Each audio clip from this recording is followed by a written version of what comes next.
Thanks, everyone. This is Ken Callahan, Head of Policy. Thank you very much for joining the HHS Lyme Disease Roundtable today. We have two different roundtables today. Roundtable number one is going to be on patients, practitioners, and partnerships. As a run a show, we have about an hour today for each roundtable, then a 30-minute break in between. And first off, this is just something that Secretary Kennedy has been very focused on, and the first Trump administration was very focused on as well. And thanks to Secretary Kennedy's leadership, made sure that we're going to convene everyone here today for this. So I'm just going to take it to Secretary Kennedy, who's going to give some quick remarks. Then we'll go around for introductions, and we have a few topics that we will be hitting as well today. Sir, I will kick it to you. Yeah, just first of all, welcome everybody, and welcome to all the panelists. As Ken said, we're going to have two panels today.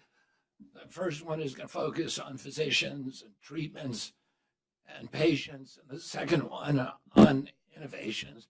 Both of them will last apparently an hour, or approximately an hour. This is something that I've wanted to do since President Trump offered me this job. My family has been directly affected by Lyme disease. I lived for 35 years in Bedford, New York, which is within the epicenter of Lyme disease. Every member of my family has had Lyme disease. I got Lyme disease in about 1986 when it was still very, very difficult to even get it diagnosed. Luckily for me, I got the classic bullseye on my arm, and I was able to get antibiotic treatment that was successful. So I have not actually gotten sick from it. I had a son who that same year had Bell's palsy, so his face was paralyzed for almost a year. And you can imagine the heartache that caused a parent. I have another son who's had chronic Lyme disease and has gone through many of the periorations and experienced the kind of difficulties and the invisibility that patients who suffer chronic Lyme disease all across this country have invariably suffered. It is an invisible illness. For many years, this agency had a deliberate policy to refuse to engage with the Lyme community. And there were top officials in this agency who were saying that Lyme disease did not exist, who would dismiss patients as the symptoms as psychosomatic and send Lyme disease patients to psychiatrists, which you can't imagine a worse combination. These are people who genuinely are ill and are directed to find a psychiatric problem that explains their symptoms. And I've, because of where I lived, I've known many, many people whose lives have been destroyed by this disease, who go to doctor after doctor after doctor, trying to find somebody who will treat it. And one of the problems is that none of the conventional tests that are administered by physicians' offices in this country, whether blood tests or MRIs, whatever test will not detect Lyme disease. And the physicians' community, at least until recently, has not been well educated about it. One of my sons recently, again, went to the Mayo Clinic and was, again, told to see a psychiatrist. And I can tell you this child does not need a psychiatrist. He needs help for his illness. And the same thing happened with chronic disease epidemic during the 1980s, where millions of people were told that they were not sick, even though they had clear symptoms of injury and disease. This agency, this day marks a milestone in this agency where we are recognizing that this is an illness. It's an illness that affects 35 million Americans. COVID also, long COVID, which we had a consortium recently, also affects 35 million Americans, and many of the same things have happened. And we need to take the same approach that we're taking now with long COVID, which is to go to the physicians who are treating this effectively, to talk to the patients, to listen to people, and then to do gold standard science and to develop tests or diagnostics and then develop methodologies for treatment that are working. And one of the things that we're going to do is start a series under HRSA, a series of centers for excellence around this country where we will identify the best diagnostics and we will identify the best protocols that are successful in the field and on the ground so that patients who come in with these symptoms, we're going to do our best also to educate the physicians community so that they will be able to direct patients to people who can help them. And, one of the exciting things is that we're seeing many of these clinics, many individual physicians who've decided to specialize in this illness who are actually treating patients very, very successfully. And the patients and the physicians are reporting excellent results. We want to standardize that. We want to make sure that every physician in this country can recognize the symptoms of Lyme disease and test for it, and then to direct patients to the best possible treatments. I'll say another thing. I spend a lot of my time, my life in the woods, and that experience has now become hazardous across this country. I remember one day in 1987 when I stood in my bathtub and picked 29 ticks off myself. And that was typical in Bedford. If you went out into the woods and you were active, you would get covered with ticks. I was in Martha's Vineyard recently, and I learned that half the adult population of Martha's Vineyard now has alpha gal, the year-round population. So it's become hazardous now to go into the woods. And the MAHA movement is trying to get children to be active, to get them to go outside, to get them to experience nature, not only because that's going to benefit them physically, but also the spiritual connection that we get to God, to our own health and well-being, to the serenity that we have access to only when we're in nature. And now that's become a hazardous experience for people. And we've got to figure out a way to make it safe for children to go back in the woods again. And that's part of what we're doing here. And it starts with listening to patients. During the AIDS epidemic in this country, the NIH took the position that they were an ivory tower, that the solution was going to come from them. And they refused to talk to the physicians who were on the ground in places like Dallas and New York and San Francisco and Los Angeles, where physicians were developing ways of successfully treating the symptoms of AIDS. And those physicians were silenced, they were delicensed, they were censored, they were demonized and vilified. There was a movie made about it called Dallas Buyers Club. My uncle, was one of the ones who convinced Anthony Fauci to do parallel track clinical trials with those physicians on the ground to fast track the clinical trials of the remedies that were actually working to heal patients. And the agency here did that very reluctantly. They wanted to control and they wanted to develop the treatment. And they developed AZT, which probably killed more people than AIDS did, conceivably.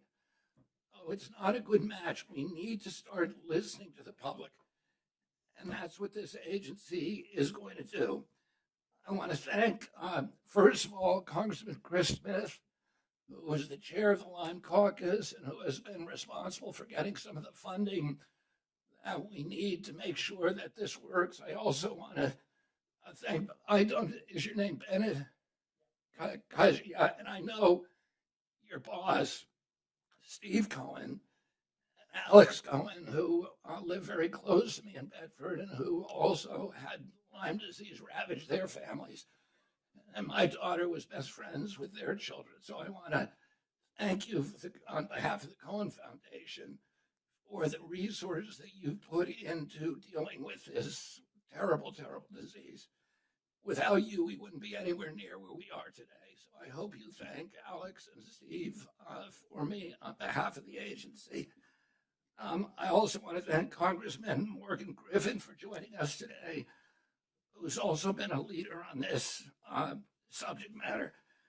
Thank you to also to the subject matter experts, the clinicians, researchers, innovators, patients, caregivers, and thought leaders who are with us today. This is the latest roundtable building on the long COVID roundtables in September about invisible illnesses impacting everyday Americans. Today's event is more accurately to be called an action table because HHS is acting on invisible illness and chronic conditions like Lyme disease. The purpose of today is to elevate patient voices, advance people-first, data-driven Lyme solutions. Today, I'm proud to announce the renewal of the LymeX Innovation Accelerator, which President Trump launched in 2018, between 2018 and 2020. It's a partnership between HHS and the Stephen and Alexandra Cohen Foundation.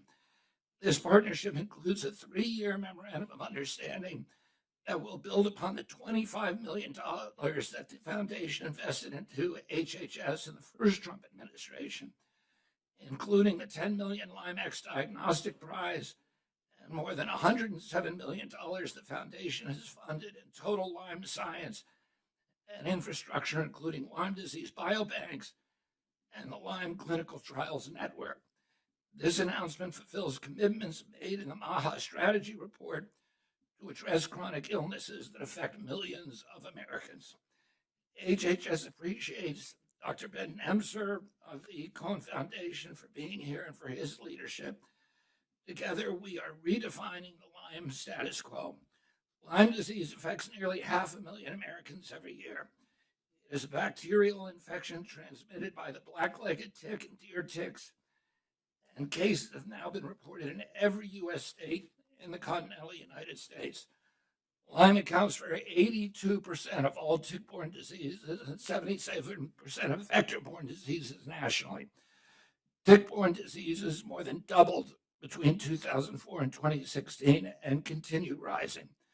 Children and those who work and recreate outdoors are at highest risk. Ticks also transmit an estimated 20 pathogens that cause human diseases, including those that mimic or compound Lyme symptoms. Some ticks cause alpha-gal syndrome. This is the Lone Star tick. That's the meat allergy. If you get bit by that tick for even 10 seconds, you could be unable to eat meat for the rest of your life. Unfortunately, Lyme disease diagnostics remain unreliable. Current tests fail to detect all stages of the infection, and up to 20% of patients experience persistent debilitating symptoms even after antibiotics. Research has been underfunded, misunderstood for decades, leaving families without answers. Comprehensive cost of illnesses studies have not yet even quantified the total economic burden of Lyme disease. Lyme disease is an example of a chronic disease that has long been dismissed, with patients receiving inadequate care and at sometimes derision. In the Trump administration, things are different. We are validating patients' experiences now. Our country is built on freedom, and MAHA is built on informed choice and medical freedom and good science. Patients must have clear information, real option, and the freedom to make decisions about their own care. This is especially important for complex chronic conditions like Lyme disease. I'd like to express my gratitude to everyone with us today. You've all been leading the way on making this invisible illness visible and impossible to ignore. All right. Thank you, sir, and thank you again. We'll echo you. Thank you, everyone, for being here today. So right now, we're going to have each roundtable participant, if you can please state your name, title, and a short description of some of the work you do, either treating or bringing awareness to Lyme disease, or some of the work you've done as a member of Congress. Congressman Smith, we'll start with you. We'll go counterclockwise around the table. Thank you so much. Mr. Secretary, first of all, thank you. Let me say that again. Thank you. The patients, their families, everybody involved with Lyme disease and other tick-borne diseases are absolutely thrilled that you're walking point on this. And of course, with the full support of the president, and you are going to make the difference. 33 years ago, I met with CDC, NIH, and HHS people with a delegation from my state, because we're one of the epicenters of Lyme disease, top people from CDC. And part of the discussion revolved around, they were saying if you take 4 weeks of doxycycline, no matter what stage this disease is in, it goes away. And the insurance companies then said, 4 weeks, that's all we're going to reimburse for. And you know, we got them to admit that their recommendation was being misread, if that's what it was happening, that, you know, they were taking that 4 weeks as that's it for the insurance companies, and they claimed that they would reverse it, and they did. In '94, I offered an amendment to the NDAA, the Appropriations Committee for Armed Services, and frankly, Fort Dix is in my district, and we know that many men and women bivouacking were getting Lyme disease, going back to their states, National Guard and Ready Reserve, only to say, what do I have here? Getting misdiagnosed by doctors who were very ill-informed about what was going on. So we did a $850,000 per year program, and it took off. It did become law. In 1998, I introduced the Lyme Disease Initiative of 1998. It had all of the components that you mentioned, trying to find a way of treating, but before that, of discerning who has it, who doesn't, you know, a diagnostic, whether or not vaccines may or may not be applicable. And it was a comprehensive bill. It was bipartisan. One time I had over 100 co-sponsors, could not get it out of the Energy and Commerce Committee because people in this building were saying, nothing to see here. I was disgusted because I knew a lot of people who had Lyme, including members of the Assembly in New Jersey and others and friends. So it was like, how can you do that? It wasn't until the 2016, and you know this, 21st Century Cures Act, that we put the mainstay of that bill from 1998 into it, dealing with the issue of a blue ribbon type commission, a task force that would leave no stone unturned, with Lyme literate people participating. That was transformational. And what Secretary Azar did with his Lyme disease initiative and what that report, they finally recognized Lyme, chronic Lyme, which had been a culture of denial for decades. They wouldn't call it that per se, but they called it that. And so that anyone who didn't get it right away, the way you did with the antibiotic, with the bullseye, could you then, you know, get some treatment. We did the Tick Act. There was a bipartisan effort again, and you have the senator who championed it on the Senate side, Kay Hagan Tick Act. We're going to reauthorize it this year again. And tonight, the Senate will vote on their NDAA conference report. And I put in an amendment that passed 4 times. It failed, passed in the House, failed in the Senate, to finally look at, and I know you have spoken out so well on this, where did this come from in its hyper current manifestation? Was it at Fort Detrick? Was it at the place right near you? Plum Island. Plum Island. Was it there? And GAO will be fully empowered to leave no stone unturned, and now it'll have a congressional mandate to get to the bottom of it, because they were weaponizing things. Dr. Berthofer, as we all know, was a weapons expert. And he told Chris Newby in her book, Bitten, and I know you've read it, I've read it twice, quoted her extensively, that she looked at his files. And we weaponized, you know, it was stopped by Nixon, that's how far back it goes, but the legacy of that biological weapons testing and the like has been absolutely cruel to our own people. My daughter, eldest daughter, 48 years old, she has chronic Lyme. She manifested about 10 years ago and has been very sick. She has a Lyme literate doctor. Very, very aggressive effort to try to hold it in abeyance, because in a way you don't get cured. So I can't thank you enough. And I mean this, because we used to talk to the wall in this building. And they're always polite, would sit there, yes, and then nothing would happen. And you're doing it. Thank you, and God bless you. Thank you, Congressman.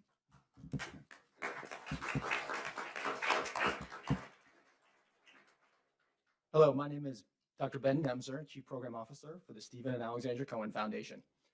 First, I would like to thank Secretary Kennedy for hosting this historic roundtable. The Stephen and Alexandra Cohen Foundation is the largest nonprofit funder of Lyme and tick-borne disease research in the U.S. Over the last 10 years, the foundation has granted more than $110 million to the Lyme and tick-borne disease field. Since 2020, this includes a public-private partnership with HHS called the LymeX Innovation Accelerator. The foundation's approach is grounded in the patient experience. Our founder, Alexandra Cohen, has battled Lyme disease for many years, and she is the visionary behind our work. Personally, I'm a caregiver to my wife, who has endured Lyme and tick-borne disease co-infections for over a decade. The foundation has funded more than 70 projects, but for this discussion, I would like to highlight one, the Lyme Clinical Trials Network. Started in 2021 at leading clinical institutions such as Johns Hopkins, Mount Sinai, University of North Carolina, to name a few, the network conducts studies based on treatments that are working with frontline Lyme doctors and for other health conditions, and rigorously evaluates them in robust clinical settings. The Lyme Clinical Trials Network is designed to build evidence for repurposing medicines and other treatments so we can improve the lives of people suffering now. While the network is currently testing many treatments, they can use additional support to expand capacity and test more treatments so that patients and clinicians recommend to the network. Moreover, once the evidence is generated, the network needs support to disseminate this knowledge, to educate and train hundreds of thousands of frontline clinicians across the country. Better treatments for the 2 million people suffering from long Lyme or chronic Lyme are within our grasp, but we need to collaborate for maximum patient benefit. Thank you. Hello, everyone. First of all, thank you so much, Mr. Secretary, for inviting me to this roundtable. My name is Rachel Markey. I am a physician assistant and live here in Washington, D.C. I have been practicing medicine for 15 years now and working specifically with Lyme patients for 12. I started in Lyme disease working with a prior Lyme practitioner, and I didn't know much about it at the time. I was hopeful that I'd be on the cusp of, new science and new developments, and I'm sad to say that not a lot has changed since then. So I'm excited to be here to see what kind of innovations and what next steps can be taken. I'm honored to be here to give a voice to my patients who are family to me and who have been marginalized for years and years. So thank you. Thank you, Dr. Markey. Good afternoon, Secretary Kennedy. Thank you. My name is Dovi Honig, founder of Life for Lyme, a patient, someone who suffers from chronic illness from Lyme. I myself have a similar story to what your children faced. I went into the hospital 15 years ago, thought I had a stroke. They dismissed me without any diagnostics. I went to a personal physician who said that there could be Bell's palsy and let's test you for Lyme. And he came back all excited to me, like it was like lighting 8 candles of Hanukkah the first day. You have all 10 bands, positive. I never saw that before. And he treated me, and after I was treated, slowly within the year, my whole body started deteriorating and falling apart. And we started doing some more research, and I learned about all different co-infections that ticks carry that we're unaware of, that the hospitals was unaware of, that the doctor was unaware of and didn't test me for. And I took tests for these co-infections, Bartonella, all these things, and I had every different type of co-infection. And we couldn't treat one before the other and learn about one before the other. From that, we established, since I have the Orthodox Jewish Chamber of Commerce, a big network of doctors, and we established a call center, and we started referring people who are suffering from different symptoms to be able to diagnose and explain to them, create a panel of different blood work they should take to be able to know that there's different co-infections. We shared it with hospitals. I created R&D papers. I met with governors, with the Secretary of Health from different states, and we showed them that this has to be implemented into the hospitals. So first of all, I want to thank you. We're working since last November, Secretary Kennedy discussing about creating this initiative, and you're true for your word. Dr. Oz, we met by the inauguration, the presidents, and we spoke about the initiative that me and the secretary was working about, and you embraced it right away. And a special shout out to Chris Smith, who's the oldest senior congressman who tirelessly effort working together with us on this and many other things. And it's frustration. I remember Chris telling me, CDC walked into my office and said we failed in Lyme.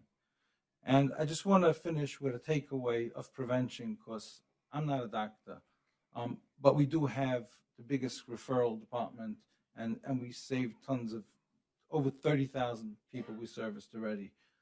Prevention, number one, is that immediately, I suggest within 30 days, to have the CDC guidelines updated with co-infections that exist and with those symptoms that exist to be distributed to all hospitals and doctors. Because regardless, until we come to a solution, at least let them know to test for what symptoms, because they're oblivious to they're letting people out without proper diagnostics, what they get sicker and sicker from. Number two is awareness campaigns. What we do, Life for Lyme, I do billboards, spend tens of thousands of dollars a year, papers, awareness, flyers all over the place. We focus on hospitals, doctors, and we focus on the public. If you have these symptoms, suicidal symptoms, if you have fatigue, if you have brain fog, if you have all these different symptoms, get tested for not just for Lyme, but for all the other different co-infections. And we share that, and we print out all the co-infections awareness. So there's two elements, and the doctors and the hospitals have to be educated, and the patients have to know what to look out for. That's going to save lives. You at least know that people will be able to tap into what's doing. And the third thing is insurances. Insurances,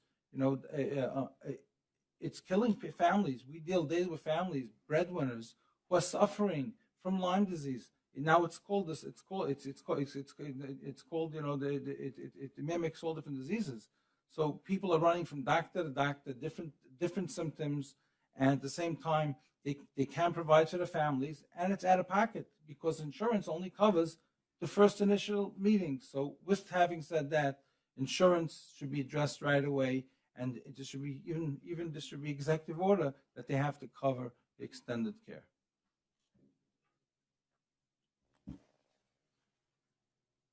My name is Stephen Phillips. Thank you very much for inviting me to speak today. Good afternoon. I'm a physician, researcher, and author. In 1996, I opened my medical practice, and from day one, we focused on chronic illness. And the goal was to identify and diagnose properly chronic infections that are known to cause a wide range of chronic and autoimmune illness, things like Lyme and others. And that's what we've done.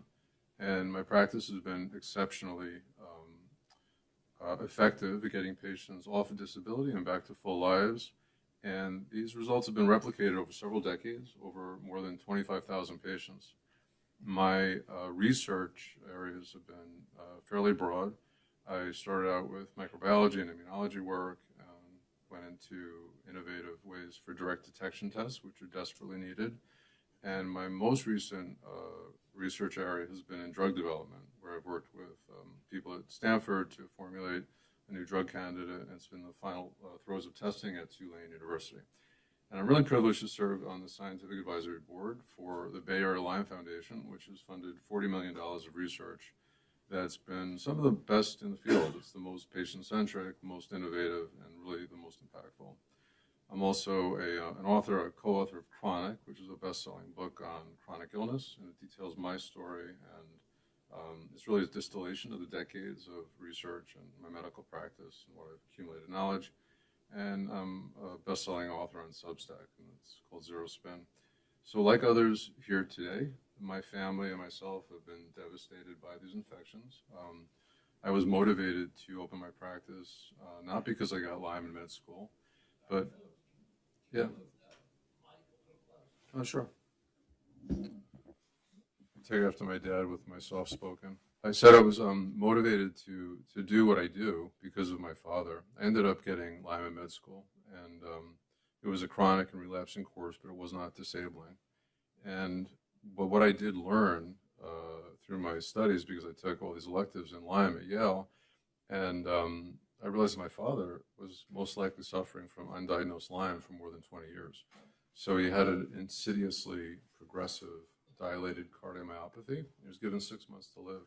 They were putting him on a heart transplant list. And I went to the cardiologist and I said, can we test him for Lyme? And the guy refused.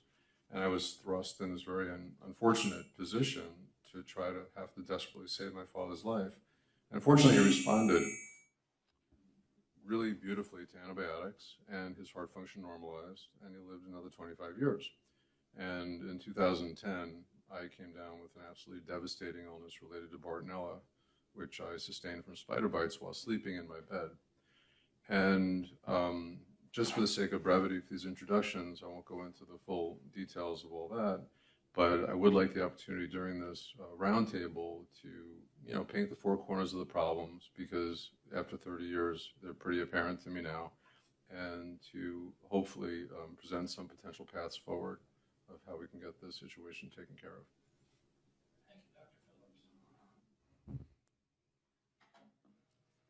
Hello, my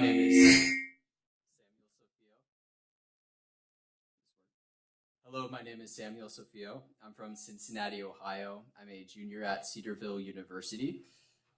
Secretary Kennedy, thank you for the honor of being at this table, and thank you all for caring about those afflicted with Lyme disease. My story reflects many across this nation. In 2020, I became chronically ill. My parents, who watched me sprint across the soccer fields, now watched as I struggled to go on walks. I'm so sorry. Oh, I'm still all right. My story reflects many across this nation. In 2020, I became chronically ill. My parents, who watched me sprint across soccer fields, now watched as I struggled to go on walks, to take deep breaths, and even just to function without pain and fatigue. My parents drained their hard-earned money with doctor appointments, blood tests, heart monitors, and imaging. The medical system tossed us back and forth, leaving us at the end of the road broken, with misdiagnoses, little in our wallets, and no answers. If it wasn't for my relationship with Christ, I would have lost hope. I've been fighting Lyme disease for more than 5 years. Currently, I'm being treated by Lyme provider Carrie Hodges. I'm very thankful for just the blessing she's been in my life. She works with long COVID doctor Jordan Vaughn. As you all know, patients need better and affordable testing. We need insurance to cover our treatments because we pay out of pocket. Thankfully, organizations like Limelight help patients with this. Lastly, one Lyme sufferer said, "Let me know if you find something that works." Some patients spend years sinking all of their money into treatment, but they don't get better. We are hoping for more research to know what works. Secretary Kennedy, I know that you understand the impact of Lyme disease, and I want to say thank you, and thank you all. I know that you all are fighting for us and are dedicated to gold standard care. Thank you.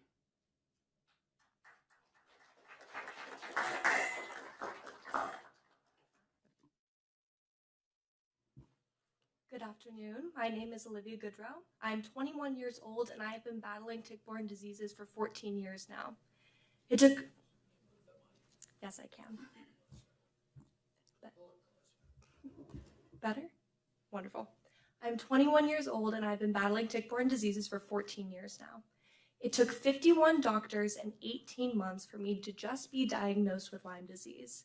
Then it took another 3 years and 4 more doctors to be diagnosed with 5 other co-infections. At 12 years old, I started the Live Lyme Foundation to give money to kids to afford their Lyme disease medication, to give funding, and to promote awareness. Starting at 13, I began developing apps, including Tick Tracker, the Long Haul Tracker, and Tickmojis, which I will talk about later.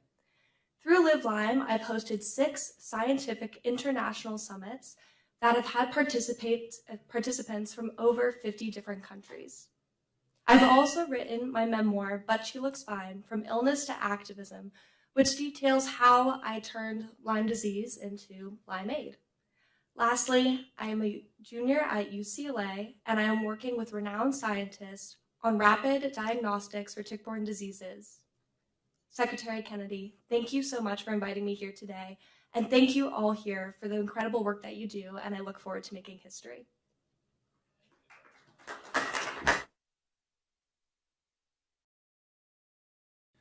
Hi, thank you so much for convening this meeting. My name is Lyndon Hu. I'm an infectious disease physician at Tufts University. So I think I'm probably part of that ivory tower. But I will be the first to admit that we have not, in the 25 years I've been doing basic science, patient treatment, and clinical science, been able to come up with satisfactory answers for patients and cures. And I think we need to do better. I will say, though, that I am probably the most excited I've ever been during my career at the opportunities we have to actually solve this right now. Science, and that's thanks a lot to people in this room, at this table, and also in the audience here, in terms of bringing attention, focus, and funding to this problem. And I think we're at a very unique point in science where we now have the tools to do things. Traditionally, we've done science, in very precise, elegant ways, looking at one potential hypothesis at a time. But now, with the technology that we have, we can do what's called unbiased science and look at all the hypotheses at once and have the patient and the patient data tell us what's the important thing to be looking at. So to that end, I'll just mention two things that we're involved in at Tufts. One is an NIH-funded study to enroll 1,000 patients with Lyme disease so that we can put them through all these what are called multi-omic tests and come to some answers with that. But one of the unique things that we're doing with that study is that we are actually using clinicians on the front lines and as our research centers. And so they're the ones who are involved in bringing the patients to us, enrolling them, and being involved in telling us what they're seeing. So we've learned a lot through that trial, and we're only in our first year in terms of how to work with clinicians, busy clinicians who are not prepared to do research, and what kinds of support we need to give them to be able to do the best kinds of research. The other thing I'll just mention quickly is that we're also involved in a drug repurposing study. We've just completed screening 50,000 compounds against Lyme disease, many of which we found active are actually very common, safe medications. I'm not sure where we're going to go with those eventually, but the idea is that we are now taking that. We're on our way to 100,000, and we are going to take that, feed that with our collaborators into a machine learning artificial intelligence model where we can then screen virtual libraries of hundreds of billions of compounds quickly to identify the parts of the ones that we actually screen physically that are the most active, because repurposed drugs are not designed for treatment of Lyme disease. But if we can figure out what makes them active using machine learning, we can develop better drugs for that. So I'll stop there, and thank you so much for convening this. Thank you, Dr. Hu. Thank you very much. I'm Morgan Griffith. I represent the 9th District of Virginia, which is southwest, western, and parts of central Virginia. Needless to say, we are a hot spot, like so many others, for tick-borne illnesses, and cases have been increasing. Lyme disease is devastating, and Virginia Tech in my district is doing some research to understand the prevalence and gather more information into Lyme disease and other tick-borne illnesses. I would be remiss, and I think we all agree, that Chris Smith has just done amazing work, and I'm hopeful that we can get his Hagen Tick Act through the Energy and Commerce Committee. As chairman of the Health Subcommittee, I will do everything I can to get it on there early. We got a little slowed down by the shutdown, but hopefully we'll get this done next year. That's important for those who want to use a vaccine. FDA is working on clinical trials on a vaccine for Lyme disease. For what that's worth, we'll see what the studies show. The repurposing of existing medical compounds, any way that I can help on that, that makes perfect sense. Use things that we already have tested on the human body as being safe, and let's go forward with that. I will tell you, and I'll switch gears just a little bit, you mentioned alpha-gal. I will tell you that too, it's not, in most cases, it's not nearly as devastating. But good doctors out there in the field, people paying attention to what's going on. I have long had allergies. So I have my, at that time, infant, relatively young son in with me seeing the allergist. And my allergist, Dr. Saju Eben out of Roanoke, Virginia, said to me, have you been having any problems lately? I said, well, I've been following my diet strictly. I'm not eating the things I'm not supposed to eat, but I keep getting an upset stomach and I can't figure out why. This would be about 2010, maybe 2011. He says, let me do a test. Sure enough, I have alpha-gal syndrome. Now I have a very mild case. It causes some stomach upset. But as we had discussions over the years, he told me that there was a case that he was aware of, I'm not sure it was his, where a lady kept breaking out in hives, going into anaphylaxis. And it turned out to be dryer sheets with beef tallow. So some people have severe reactions. Mine, it's annoying, but it's not severe. I kept telling my other son, who's a teenager, that he needed to be careful going out in the woods. You mentioned that, Mr. Secretary. He's big on hunting and fishing and bow hunting. You name it, he does it. I said, don't wear your shorts, wear long pants, protect yourself. And so I'm kind of excited that you mentioned we've got to get word out there on prevention as well for all of these tick-borne diseases. Fortunately, he has not contracted any of the diseases as of this date, but he wouldn't listen to Dad. But when his best friend came down with alpha-gal, all of a sudden, I haven't said anything, but I noticed he's wearing the long pants now, Mr. Secretary. Dad's experience didn't help him, but his best friend did. But these are things that we can work on as we go forward. And last but not least, since we've got a little bit of a platform here, I'm going to mention Revivicor. I'm kind of excited, and I'm going to, the poor dog can't wag his own tail. I'm going to wag my tail a little bit on this one. I have no interest in Revivicor for those who worry about it. I don't own any stock. It's a company that does medicinal stuff. It does organs.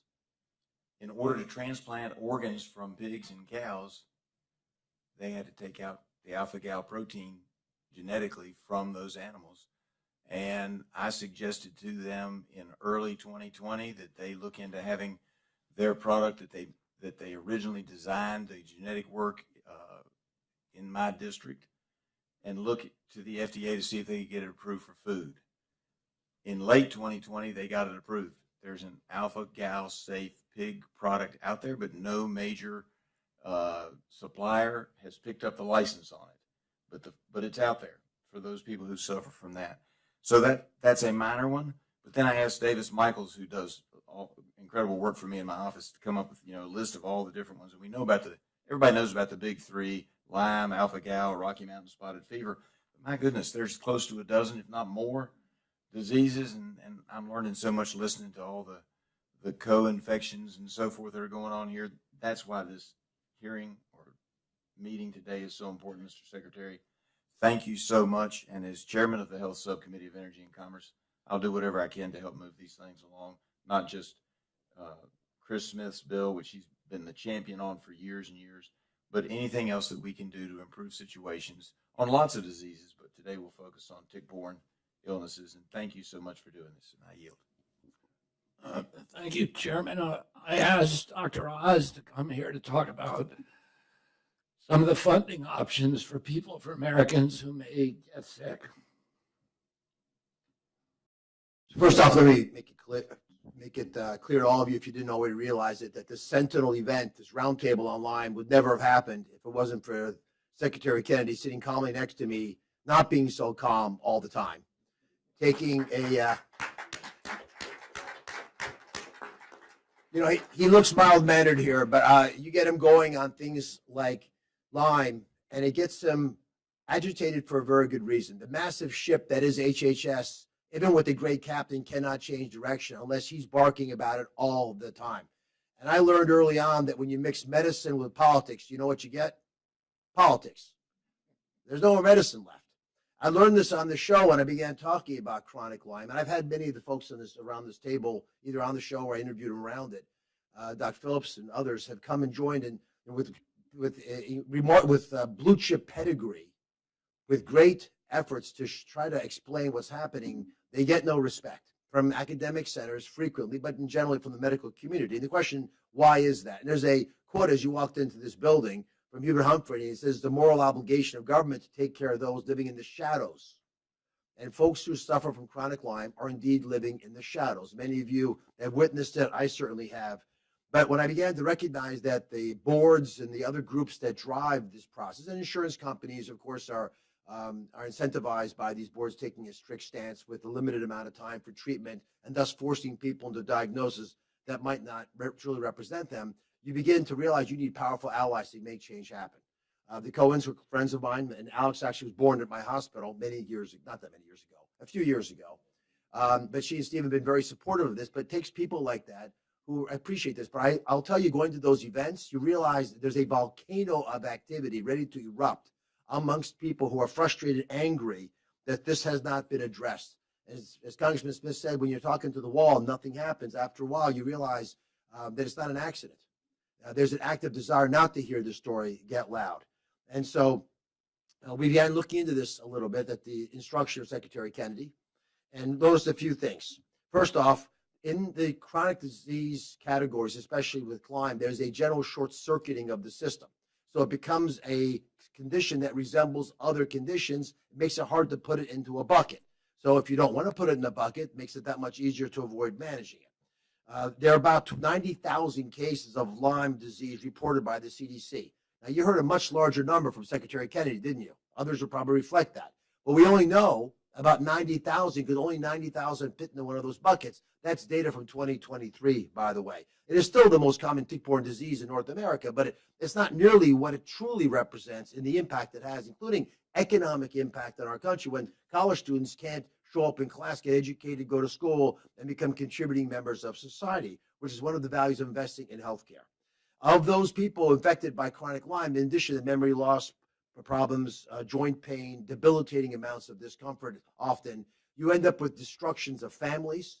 People don't even know what to think about their relatives. My family's from the eastern part of Pennsylvania. Is a lot of Lyme disease. I can't even keep track of the number of relatives who have Lyme disease, much less my friends. And these people are not crazy. We talk about it in many different contexts, but that's how they're labeled. So Secretary Kennedy asked us to address funding issues. He asked me to run the Centers for Medicare and Medicaid Services. And the question is, will we pay for Lyme disease? So Medicare, which covers 68 million Americans, 90% over the age of 65, but chronic disease categories are often treated as well. It turns out, have a long list of ailments that they treat. And Secretary Kennedy, I brought you this list, but it includes things you might expect on a list like this. Alzheimer's disease, asthma, atrial fibrillation, autism is on this disease for treatment, some chronic ailments like cardiovascular disease and cancer when they're in that category. But it turns out that we can cover chronic Lyme disease. It's actually already covered, and we've updated our website to make it clear that chronic Lyme disease is in present because it's a disease that is, and I'll read these words too, because I want you to understand, because this is what the statute's on the website right now. Clearly identifiable infectious triggers. That includes Lyme disease. Now, when you get bitten by a tick, many things happen besides Borrelia. Other things can get infected, viruses sometimes, which are hard to identify, but clearly identifiable infectious triggers and difficult to identify infectious triggers both belong in this management structure. So we've updated the chronic care management category for Medicare, which are people whose chronic conditions, and they have to have at least two, will expected to be lasted at least 12 months or until death. We don't want the latter. We want the former, so we're going to pay for it. Secretary Kennedy, there's my homework assignment. And we announced this today because, again, it wouldn't have happened without a person who's curious and courageous. And Secretary Kennedy said this in the very beginning. We should listen to patients. He listens. He listened to all of you, and he wants us in the medical community to listen harder as well. With this Medicare guidance, and because the Lyme is quantified as an infectious associated chronic disease, I think we can make America healthy again by making it easier to be healthy in America by getting serious about the management of this terrible problem. Bless you for hosting this. Thank you very much, Dr. Oz. One of the reasons we wanted to host this meeting, as I made clear, is to announce to the world that the gaslighting of Lyme patients is over. And we now,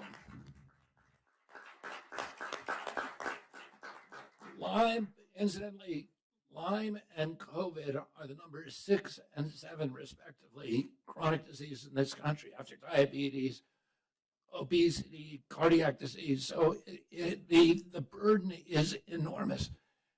And the economic costs have not been quantified anywhere, but as Dr. Oz said, there are all kinds of collateral costs when people can't work, when families are destroyed. And I've seen the pressure that it puts on families when you have a child who's chronically ill, who has brain fog year after year. I think my son has seen more than 51 doctors. And that's what happens. That is the story. That is the odyssey of American kids who are motivated to find a cure, to find a remedy, and who are relentless. They're going to see doctor after doctor. And I'd like to do something in the short time that we have left, and I wish I could spend 2 or 3 hours with this panel. We have another panel coming up on innovation, but I'd like each of you maybe to go around and talk about the most exciting innovations that you're seeing right now that might give hope to people, to patients who have Lyme disease around this country. And maybe I could start with Dr. Hu. I think we're seeing an explosion in new diagnostics that are coming through. And as you mentioned, I think diagnostics are the start of all of this until we have a diagnostic that allows us to clearly separate out patients. Because I think the general, and is it okay if I do some non-scientific justified speculation? But I think many people think that Lyme disease is probably not just one disease, that people get there through different pathways, that there are different things that go on. And until we have tests that separate people into the different subgroups of Lyme disease, we won't be able to really test the treatments that are appropriate and going to work on them. And when we lump people together and test a treatment, it's not going to work in some, it's going to work in some, but it washes out, so you can't tell if anything's working. So I think the new coming diagnostics are terrific. I think there's a lot of new coming things in prevention so that we can prevent some of the people from suffering the ways the people at this table have. So I think those are really exciting in terms of some of the new preventative things that are coming down the pipeline that are kind of innovative and not been tried before. So, things in terms of our group is working on narrow spectrum antibiotics that can be taken for long periods of time to prevent disease, but could also be used to try longer term therapy, because all of our tests for chronic Lyme disease have been done with pretty short term antibiotics, like a couple of months. So if we had something safe that we could use for longer periods of time, we could really test these hypotheses and see if they work. So those are some of the exciting things that I see coming down, and one of the reasons I'm really excited about this point in time for all of us.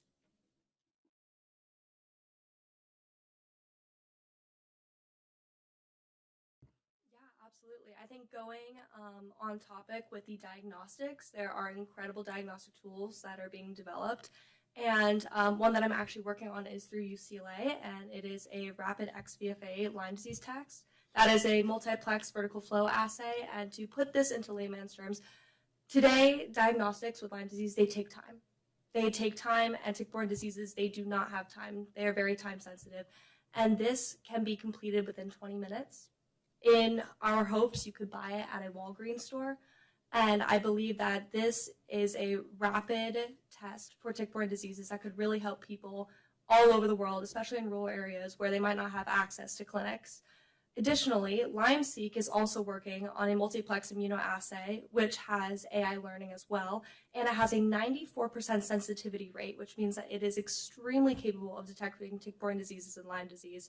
So I think that a lot of universities and a lot of groups are creating incredible diagnostic tools, and I think what we can do is really just fast-track these innovations, because once we get a diagnostic tool that can accurately detect tick-borne diseases, Lyme disease included, then that allows a lot more capabilities for getting proper treatments, medications, insurance companies to cover these things.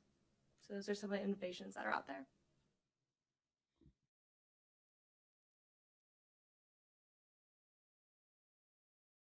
I think, at least from a patient standpoint, there's a lot of uncertainty. You're waiting there day after day after day. For me, 1,400 days.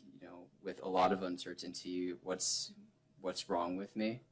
And I think just having an accurate diagnostic tool would benefit us a lot. And of course, like I said before, patients spend all their money in many years into treatments only to find at the end of the road that it didn't work and you're out of money now. So I think something that's a guideline or a focus that helps patients know, okay, this treatment is the best possible treatment for you based off of this best possible diagnostic tool.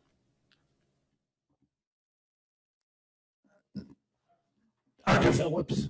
Yes, thank you. So I would hate to be a wet blanket on everyone's optimistic parade here, but to make better antibodies, we desperately need them because the current antibody testing on their best days is kind of abysmal. They miss more cases than they diagnose. However, on day 21 of doxycycline, those antibody tests, even when positive, fail to be useful. We really need direct detection tests.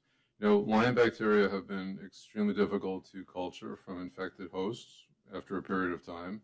If you inject Lyme bacteria into a dog, you let the dog get sick for a couple of months, you know the dog is sick, the dog has Lyme, you did not treat the dog, you can't isolate Lyme bacteria from the blood of the dog. It's very difficult. Despite that difficulty, these organisms have been obtained alive from not only animals, multiple species when they cut them up after therapy, they have been found in human tissues around the world. We know that the pathogen persists, and yet we don't have a good direct detection test on the market. We can't even kill Lyme bacteria in the test tube with the several antibiotics that are recommended by the Infectious Disease Society of America as the purported curative treatments for Lyme. The situation, if you explain this to Joe the plumber, they would say, what is wrong with this field? It is so messed up. How can this paradigm have persisted for so long? This is an easy to diagnose and easy to treat illness when the facts speak otherwise, and they have done so for decades. And when it comes to Bartonella, Bartonella is a beast. It's incredibly antimicrobial resistant. There's only one class of antibiotics that actively kills and effectively kills Bartonella, and that is aminoglycosides. And they are hamstrung by horrible pharmacokinetics. They don't get inside cells. Bartonella is an intracellular infection. They don't pass the blood-brain barrier. Bartonella does. They are horribly toxic. People can only be on them for a couple weeks before developing, ear toxicity and kidney toxicity. So when I say, what's exciting going forward, I can tell you that I do think that in the next couple of years, there'll be the opportunity for AI-designed drugs and small peptides. I know that there's good research going on at Duke with a subset of screening, like high-throughput screening for small molecule, finding that's, funded by the Cones and also originally by Barry Lyme Foundation. So that's optimistic there. But the other thing I wanted to mention is that a couple of people have said that Lyme can mimic this disease and mimic that disease and what have you. And when I opened the doors, one of the first things I noticed that people were coming in with diagnoses of fibromyalgia and rheumatoid arthritis and lupus and multiple sclerosis and ME/CFS, and patients were getting better from these various conditions. So if it mimics a condition 100%, and Lyme and these other infections are known to be able to mimic these other conditions, then by definition, it's causing these conditions. This is a broader issue than people, I think, realize. This is not just about Lyme in the way that people think of it as Lyme, but I think that these other conditions, like there are over a dozen studies, randomized controlled trials on rheumatoid arthritis showing that antibiotics work and placebo doesn't. The critics of these studies will say, well, some antibiotics have anti-inflammatory effects, that's why they work. No, they've also done the studies in antibiotics that are completely devoid of anti-inflammatory effects. There are multiple open label trials on multiple sclerosis showing that antibiotics help multiple sclerosis patients when standard MS therapies have failed. And I can tell you from my personal experience over 30 years, I've gotten quite a number of patients with these conditions to get better after standard therapies have failed. So that's the only thing I would like to add to the commentary. And pardon me, Duvey, we have just as a heads up, we have about 10 minutes or so we'll need to keep the remarks short. Thank you. Secretary Kennedy, I just want to acknowledge on the surface that you are the innovation. Recognizing Lyme disease today, what you've done made history. Without your recognition, all these solutions, doctors, and many doctors deny Lyme disease as a myth. Today, what you've done, put it out publicly is the innovation. And Dr. Oz, for you incorporating Medicare to cover extended care is innovation, because this is the surface before we go down to all these solutions. And I want to applaud you for that. And I just want to ask you, how do we get other insurances to mandate them to follow in your direction? Private insurers will often cover Medicare decisions, and there's obviously a desire to treat chronic illness, but Dr. Phillips is really addressing the problem. If you don't know what you're paying for and you don't think it really works that well, you're not that incentivized to treat it because you don't get the benefit of a patient getting better. I actually did not realize that glycosides were the only way of getting to an intracellular organism, but that is mission critical, because we argue about 21 weeks of IV this or that, but if the patient's still sick afterwards, and you go to any of the Lyme events, you'll see a large number of patients who claim that they've been through every treatment possible: hyperthermia treatment, hyperbaric treatment. In surgery, there's an adage that if you have more than one operation to treat a disease, you don't have a good operation. Because if you had a perfect operation, you wouldn't need two. There's probably 25 Lyme treatments, which means none of them are really that effective, as much as we'd like. If you cobble them together, perhaps you can get the results, and anything's better than nothing. But the insurance companies need a bit more confidence that we have better approaches. That leads back to awareness. Thank you. Some of the exciting aspects that I've seen, in my practice and also listening to all of you speak is, the possibility of having better diagnostics and research, money going into research that is going to help legitimize this, disease, this diagnosis. The aspect of that will impact me and therefore impact my patients is lifting the barriers to the clinicians. I think the biggest problem that I saw when I worked in internal medicine is I was given 15 minutes to talk to a patient, and that's not enough time to take care of anything, really. I started working with Lyme patients, and I was afforded the ability to spend an hour, if not longer, with these patients, and that is critical because this is a disease that affects every system of the body, and you have to systematically go through those systems to support the body so that it's in the best condition possible to treat. I, in my practice, have approaches from both Eastern and Western medication or medicine to help holistically treat the patient, which I think is incredibly important. I also feel that, there's a lot of limitations on utilization of long-term antibiotics.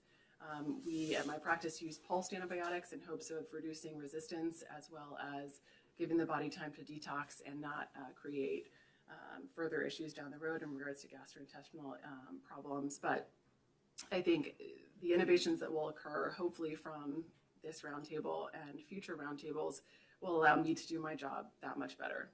So thank you. Thank you. I'll be brief.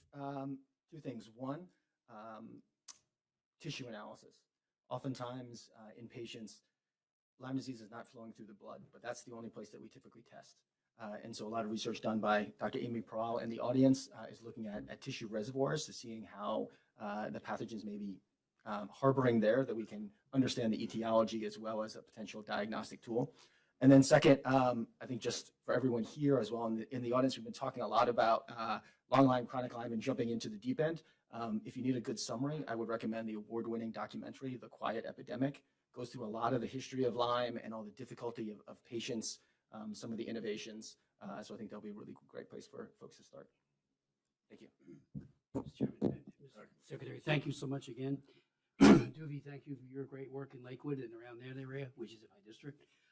And Morgan, we now have a chairman of the Health Committee who is totally committed to Lyme disease. In the past, when our bill would come before that subcommittee, it was killed each and every year. The gentleman from my own state of New Jersey, Frank Pallone, he was chairman. I lobbied him, asked him, appealed to him, and he would not bring up the bill. And the mainstay of that bill was the Blue Ribbon Commission, the task force, to finally look at all of these in a very dispassionate way. Having your leadership, Mr.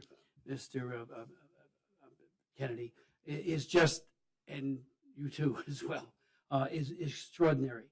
We always had like a civil, okay, thank you, go on, have a nice day, from the top people at NIH, CDC. I mentioned that 82 meeting, the 92 meeting, I should say, was unbelievable. They were the best of the best, top people.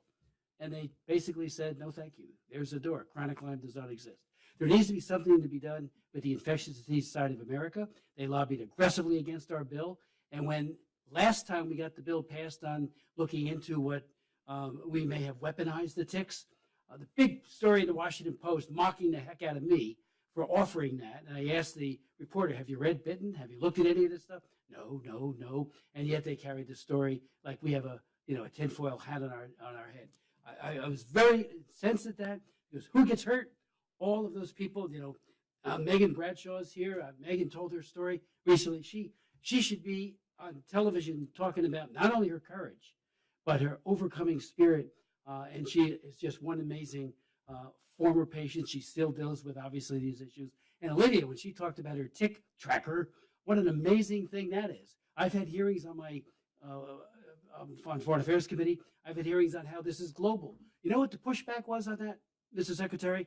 Oh, if you're in Canada, you probably have visited the United States at some point. And I had a senator there tell me that that's what he was told by officials there. I think that's changing, but this is a global issue that needs to be treated as such. Again, can't thank you two great leaders enough. Morgan, thank you. Well, thank you very much, Chairman. And I want to thank all the panelists for being here. I want to thank my partner and friend, Dr. Oz, for joining me, Ken Callahan, and stay tuned. We'll be back in about 20 minutes with the next panel. Thank you all very much. And thank you, the audience, for coming. Welcome back, everybody. This morning, or earlier this afternoon, we had a panel of physicians and patients, and we focused on those issues. This afternoon, in this session, we're going to focus on innovators. And I want to thank all of the panelists for being here. I'm very excited to hear some of what you're going to tell us about what is on the horizon. And I want to start by introducing Senator Suzanne Collins from Maine, who's had a long, long history of leadership on Lyme disease. And she was one of my inspirations for getting this panel up and going. So I want to start out by allowing you to introduce the group. Thank you. Well, first, Mr. Secretary, let me thank you for shining a spotlight on this disease and convening this roundtable and inviting so many people who care so deeply about being here. It's also wonderful to see one of my constituents, Dr. Honey, who is part of this effort as well. We've talked many years ago, and it's wonderful to see her today. The state of Maine had a record number of diagnosed Lyme cases in 2024. It was 3,218. And I mentioned the word diagnosed cases because the actual number of cases is undoubtedly much higher. The projections are that this year's total will be even greater. We know that early and accurate diagnosis can reduce costs and improve prognosis. The problem, however, is that there are still few effective diagnostics on the market. The Lyme Innovation Accelerator, or LymeX, is an essential tool to help identify and develop next-generation diagnostics. So I commend HHS for its commitment to re-energizing LymeX, accelerating the research on tick-borne illnesses. I also want to salute the Stephen and Alexandra Cohen Foundation, the largest public-private partnership to combat tick-borne disease, because they augment the federal efforts and accelerate the discovery of diagnostic tools, testing, and implementation. The fiscal year 26 Senate version that funds the Department of Health and Human Services maintains $5 million in funding for the LymeX program. Funding will be used for exciting new developments in Lyme disease diagnostics and treatment. It is also very important that the Kay Hagan Tick Act, which I first introduced in 2019, be reauthorized. She was a colleague of mine who sadly died of a tick-borne illness. Currently leading the Kay Hagan Tick Reauthorization Act with me is Senator Tina Smith. The bill has 22 bipartisan co-sponsors. It passed out of the Health Committee by a vote of 20-1. Unfortunately, it's being held up by one senator. I'm still working on him. But the original Kay Hagan Tick Act, which President Trump signed into law in 2019, has led to some measurable successes. It had three components. First, it required HHS to develop a national public health strategy to prevent and control vector-borne diseases. It identified 4 outcomes to help guide public health activities toward measurable and meaningful impact. And one of these outcomes, eliminating deaths from Rocky Mountain spotted fever, has been achieved. The national strategy also calls for the number of laboratory-confirmed Lyme disease cases to be reduced by 25% by the year 2035. It's important to set that kind of goal. The Tick Act also reauthorized regional centers of excellence in vector-borne diseases, and taken together, these centers have supported more than 225 vector-borne disease prevention and control research projects and contributed to the scientific evidence base with more than 600 publications. It's also trained healthcare professionals, and I think that that is really important. Finally, the Tick Act funds CDC grants to state and local departments. That was $19 million across 65 jurisdictions. Thanks to the Tick Act, the number of jurisdictions able to report tick surveillance data increased from only six health departments in 2019 to 44 in 2025. It's very important that this bill be reauthorized so we can continue our work. I do want to mention, with a bit of pride, some work that the state of Maine is doing, and then I will conclude, I promise. First of all, the University of Maine has a tick lab. It is so important because we have so many people who work in the woods each day. Think of our loggers, think of our game wardens, for example. And the University of Maine has developed this little tick case that they can send a tick to the lab where it can be analyzed for pathogens. I think that's really important. They also do a lot of education, teach people how to check themselves for ticks, although I will admit that my husband and I still have not figured out how to easily identify ticks on our black lab, who is very fond of bringing them into our house and transmitting them to us. Just to give you an idea, the tick lab at the University of Maine tested nearly 5,000 ticks from all 16 of Maine's counties and 398 towns. So it has been extremely effective. In addition, one of the most important tools that I hope we'll continue to research to combat Lyme disease is a vaccine. We did have a Lyme disease vaccine on the market in the early 2000s, but it was pulled. As Lyme disease cases have skyrocketed, I think that this is something that we need to continue to investigate with clinical trials that are currently underway at Maine medical centers Institute for Research. So I look forward to continuing to work with the HHS. And again, I'm grateful to the Secretary for inviting me to participate today. Thank you. Thank you very much, Senator Collins. Senator Collins has to leave, has a heart out. Thank you. Thank you. She has a heart out at 4:10, so we're going to have to let her go. I'm going to turn this over now to my Deputy Secretary, Jim O'Neill, who is going to introduce the panelists. Thank you very much, Mr. Secretary, and I'd like to echo the thanks for Senator Collins for her longtime leadership on this issue, which has had tremendous value and given a lot of momentum and encouragement to many of the other people in this room. All Americans deserve to be healthy and happy and prosperous, of course, including Americans with Lyme disease.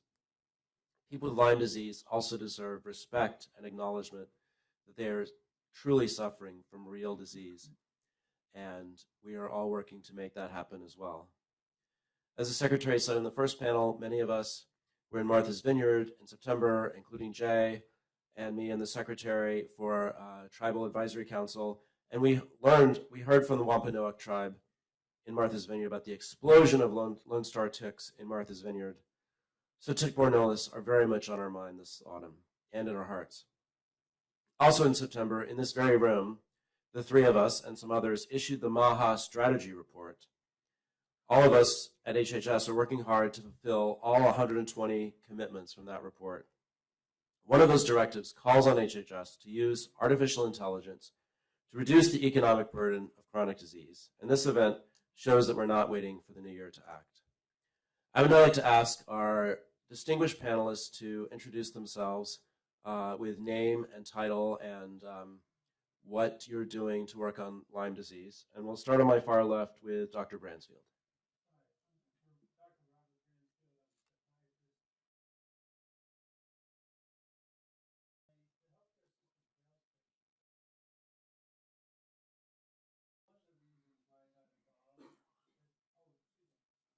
All right, I'll start over again. Okay, all right. I'm Dr. Robert Bransfield. I'm a psychiatrist in New Jersey. And when the healthcare system fails someone, they often are referred to a psychiatrist. And that's one of the reasons why I'm here. I've been treating thousands of Lyme patients over a span since 1973 when I saw my first Lyme patient. And in treating thousands of patients, I've learned from my patients, and a good part of my research has been based on that. Some of the articles that I've done have focused on some of the areas that have been overlooked. There's right now 650 peer-reviewed journal articles on the psychiatric manifestations of Lyme disease, and also some with cognitive impairments with dementia. That's on the table there if you want to read it. So there is a strong amount of evidence, goes back to 1952. Now, in working with these patients, I found there were some neglected areas. One area is trauma related to being lost in the healthcare system, post-traumatic stress. Another thing I worked on is substance abuse. People with chronic Lyme who are inadequately treated, 12-fold increased risk of substance abuse. I've also worked with autism, done 8 articles on Lyme-related autism. It's not just Lyme, but there's 20 infections that I see associated with autism. It's a infection, genetic susceptibility interaction that's immune-mediated. Then I've also worked with people with suicide. That was an overlooked area, and that comes up a lot. People don't die from Lyme disease from arthritis. They die from suicide or drug overdoses. I've also worked with patients who are violent. That's been a big issue. And homicides, dealt with homicides, tried to prevent them as best I could. Wasn't always able to do that.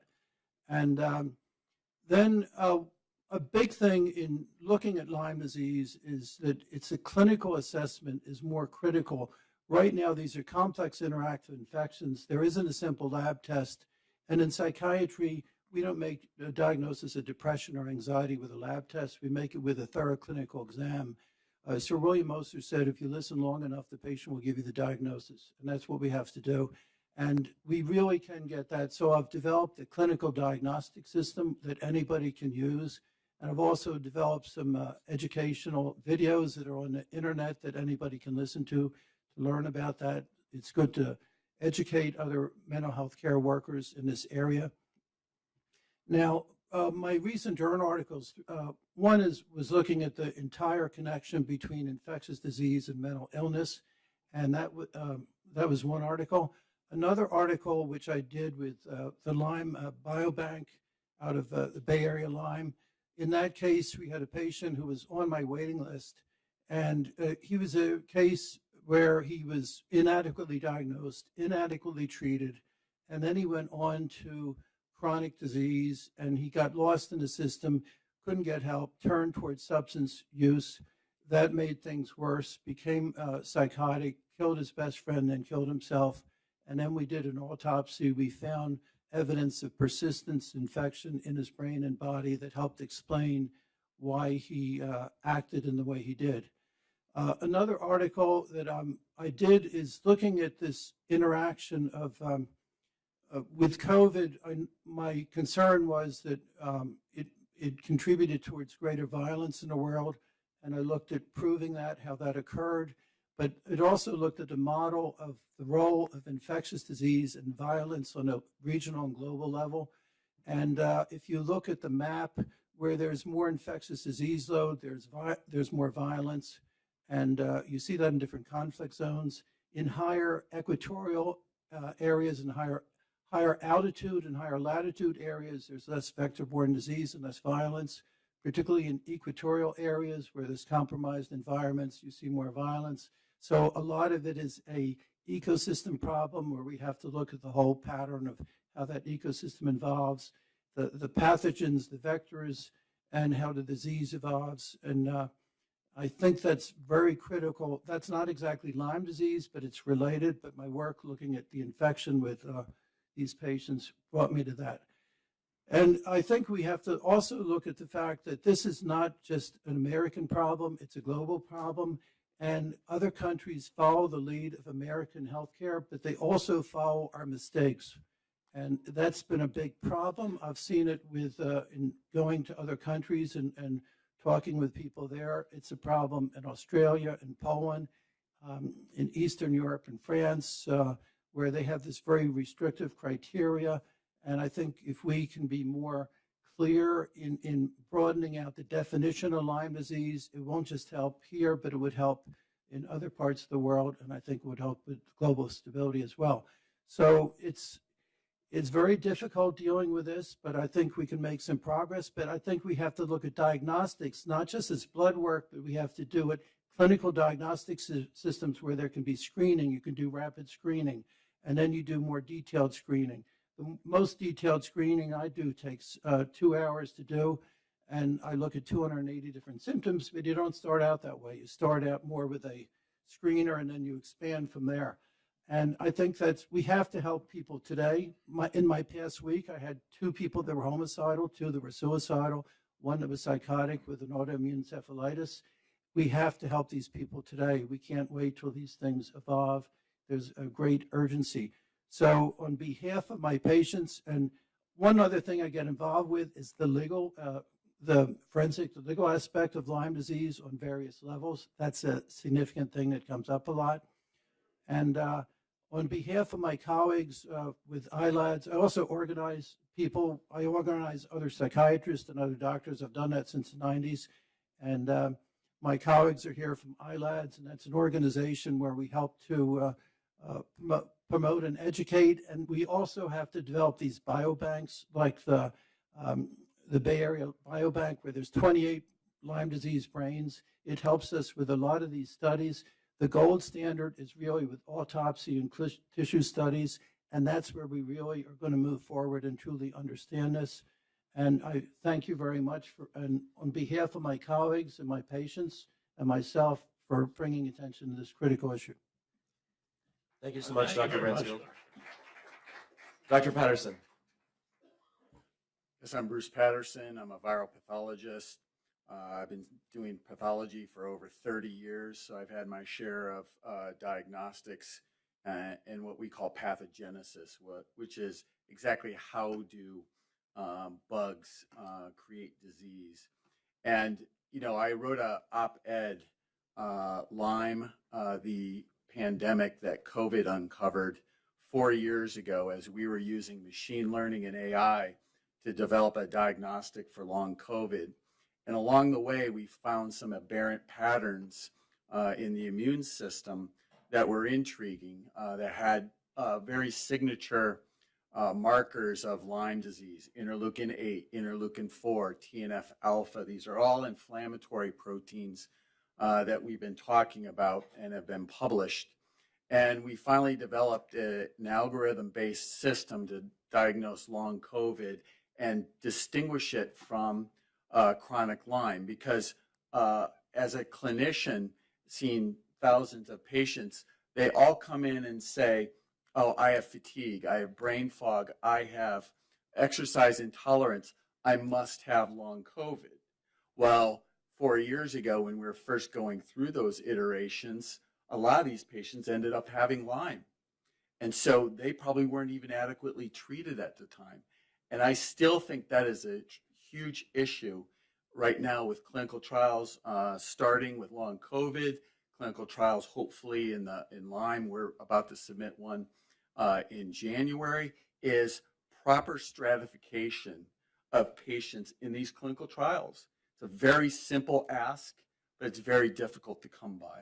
When people use the term diagnostics, diagnostics is a very, very broad term.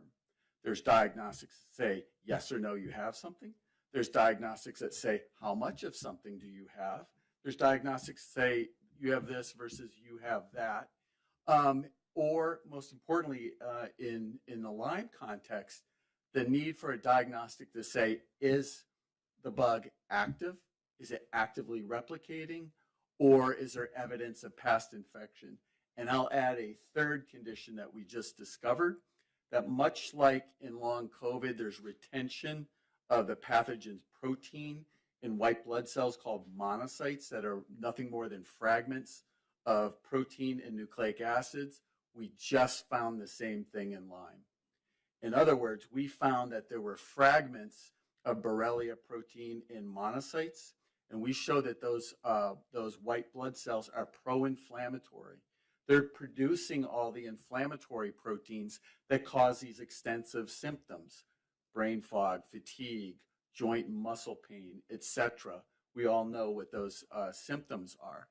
But the fact remains that there may not even be a replicating bug to treat with an antibiotic in certain cases. And that could be another potential mechanism for chronic Lyme that we have to look at. It may not be all about antibiotics, but immune modulation. We've been using one in particular called Maraviroc, which reprograms these white blood cells away from a pro-inflammatory phenotype. These cells also are able to migrate through the blood-brain barrier and cause neuroinflammation. So we have to think of this differently as organism, disease, treat the organism, the disease goes away. What I tend to approach Lyme as doing is treating the bug and treating the chronic inflammation that results from the bug. And that could be due to mere fragments of the bacteria in some cases, but it may be the bug in other cases, and we need to be able to distinguish that. So thank you for your time, Secretary Kennedy. I think by looking at long COVID and Lyme, we've identified from some of the reports that I've seen that these are in the top 7 of chronic diseases in the United States impacting our population and again, the population worldwide. And these are also ones that haven't been adequately addressed from a funding level. So thank you, and I appreciate being here. Thank you, Dr. Patterson. Dr. Tal? I'm Mickey Tull. I'm an engineer. I'm an immunoengineer, and I've been working on infectious disease immunology for the last 20 years. And the reason that chronic Lyme is an invisible illness is because we don't have the test to measure it. People are often still told that they're fine while their bodies are breaking down. And I think one of the real tragedies is that we wait for their bodies to break down to really try to step in and help. And so some of the big innovations that we need are, we have to be able to measure what's happening, and we have to be able to measure it to see what trajectory are you on. Is your illness on track to recover, or is your illness on track towards catastrophic breakdown of your body? So at MIT, we're rooted in engineering. And rather than looking at this as a mysterious syndrome, we're looking at this as a set of problems, solvable problems. And so I lead a clinical study at MIT. It's actually MIT's largest clinical study. It's called the MIT Maestro. And I've left a handout on the back table, as well as I've given each of you guys to show you some of these features that we can measure. And we are running thousands of tests. We have over 1 million data points per participant. We've looked now we're looking at hundreds of people who have long COVID or chronic Lyme or acute Lyme and trying to see if they are on track to recover or not, comparing them to recovered controls. These diseases are complex, and clinicians can't exactly ask their patients, is your connective tissue damaged? Is your connective tissue recovering? Is your blood-brain barrier integrity compromised? What about, are you getting enough blood flow to your brain? But these are things that we can measure and we need to be measuring so that we can really understand the different impact. I've brought you just for an example. This is a capillary scope. You can look at the blood flowing through your smallest microvasculature, your capillaries, and you can wear there's all sorts of different wearables available to look at blood flow. There are different wearables and different trackers that you can look at. Eye tracking, you can look at voltage, brain voltage, you can through EEG. And so we have all these different measures that we can very finely measure and put hard numbers on different features of neurological dysfunction. So we don't need to say, oh, brain fog, that's a subjective symptom. We don't have a way to measure that. Well, we do have ways to measure neurological dysfunction, and we need to be doing that. And so we're in Maestro, our concept is measure absolutely everything. But the reason we're doing that is so that we can identify the tests that are the most impactful, the tests that we need to move forward with.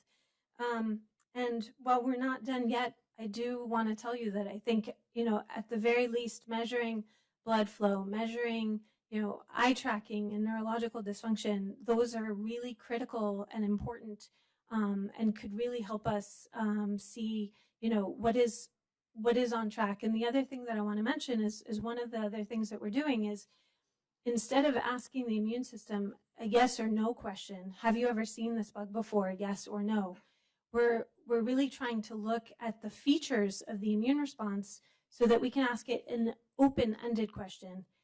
If you saw this bug, how did you respond? Was it in a way that was protective and you're clearing this infection, you're never going to think about this again?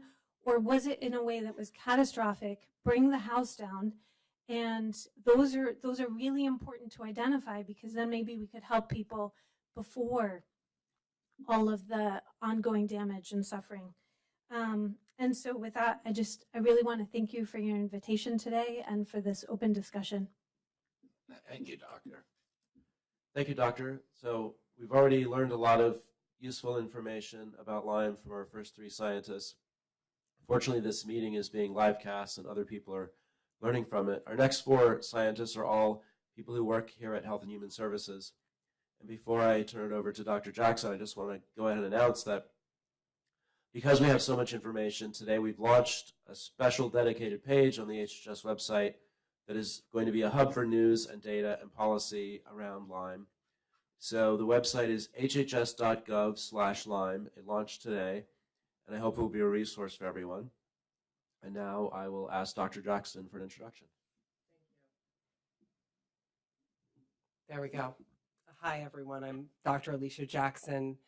I am the director of ARPA-H, which is an agency within HHS designed for just these types of problems that seem nearly impossible to solve. And we can bring the best innovators around the world who have new approaches They have new paths that we can go down, and also we can bring together the groups, the data sets, all the AI tools that we need and build those for the community. And so I'm thrilled to be here to make Lyme disease nothing that seems impossible, but actually possible to solve and probable that we can do it, not just in 2035, but within the next 5 to 10 years. And I do believe that is possible if we bring the right people and resources and committees together. Already, we've started to build an effort around these invisible diseases. And while it sounds quite simple, it's actually quite complex, which is to take not only all the clinical trial data that's being produced around Lyme, but also each individual patient's record, the depth of that record, the clinical notes, and bring them all together in one place so that we can study them as a whole, make them available to researchers so we can understand what are the common patterns that we're seeing here, what's working, what's not working, why do some people recover when others do not, and get the kind of insights that we need. And we're building this for the community. Because if we can build that foundation for the community, we can allow a bunch of folks to come on top of it and find those insights, ask the questions that need to be asked. And that will speed up the community as a whole. The second big area of innovation that we're quite interested in is around immunology and immune reset. And we're really looking to the community on this, which is what are those new ideas that you have? What are the big ideas that haven't been tried before or maybe go against dogma that we can put resources and funding in to actually go and make a dent here? I'm happy to talk more with all the folks here. I'm so happy that all of you have come here to share your experiences, what you're digging into, what you're funding as well, so that we can partner and make a difference. Thank you so much, Alicia. Next, we have our Distinguished Director of NIH, Jay. Hi, I'm Dr. Jay Bhattacharya. I'm the Director of the NIH. Thank you, Jim. I want to start by echoing something that Dr. Patterson said, which I think is incredibly important. The way forward on Lyme, on ME/CFS, on long COVID, so many other of these conditions that for the very longest time, patients have been gaslit to say, well, it's not real. Well, first, it is real.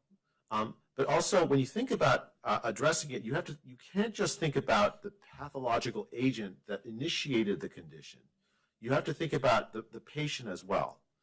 It's the interaction between the patient and the pathological agent that is at the heart of making progress on each of these conditions. The philosophy of the NIH has been and will be to think about those paradigms. We're not just going to be thinking about Borrelia, although that's a very important thing to think about when you think about Lyme disease, but about the patient's reaction to why is it that you have this long-term immune reaction? Why is it so sometimes difficult to find evidence of Borrelia in the chronic conditions, but sometimes you can find it? These are mysteries that are solvable, and the investments that we're making at HHS, including at the NIH, are going to be the heart of solving it. Let me just give you some items from this. Actually, heard earlier in the earlier panel about this tough study funded by the NIH, this prospective study of symptoms, events, and clinical outcomes for patients with Lyme disease. It's a very large study comparatively for looking at how Lyme is a prospective study for how the symptoms evolve over time, how biomarkers evolve over time, and how clinical outcomes respond to treatments. There are several teams looking at the potential role of peptidoglycans and other bacterial proteins and the antibodies they generate for a possible role in persistent Lyme. We're supporting an ongoing clinical study using neuroimaging and blood markers after treatment to assess mechanisms of neurological symptoms associated with Lyme. We support several studies seeking to identify serological markers, antibodies, that predict patient outcomes after treatment. And we are about to launch at the NIH Clinical Center in partnership with the Children's National Hospital in Washington, D.C., a new clinical study that will improve our understanding for pediatric Lyme disease, which is an increasingly important problem. In fact, this is one of the commitments that we made in the Lyme disease framework to do, and we're going to launch that in early 2026. The NIH has multiple ongoing initiatives and studies on long COVID. ME/CFS, and other infection-associated chronic illnesses that may have similar underlying mechanisms. And studying these conditions together, finding what's in common and what's different, will help make advances in all of them. Again, Dr. Patterson, I think this is one of the things you're thinking along the same lines. While there's investments we've made in identifying new antibiotics that potentially could have a longer, better effects, as well as potentially protective monoclonal antibodies that can be used as a treatment strategy, evaluated in the usual rigorous NIH way. I've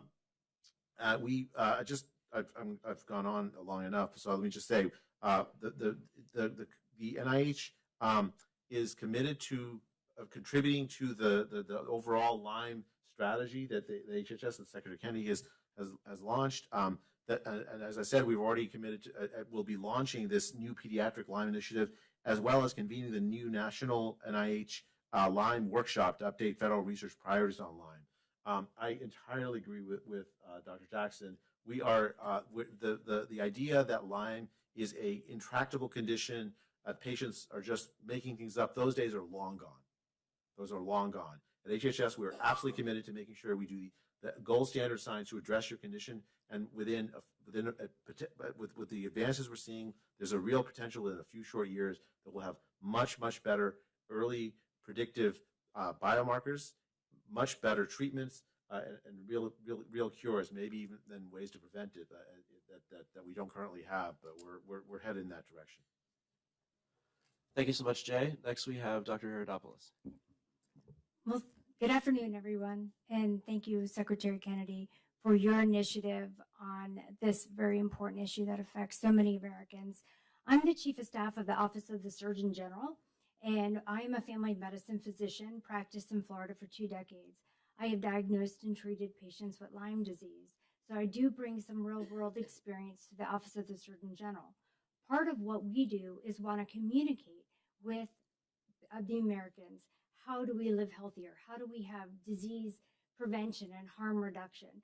So in this space, we are going to be very active in educating the public on preventing, as well as awareness to clinicians on how to diagnose.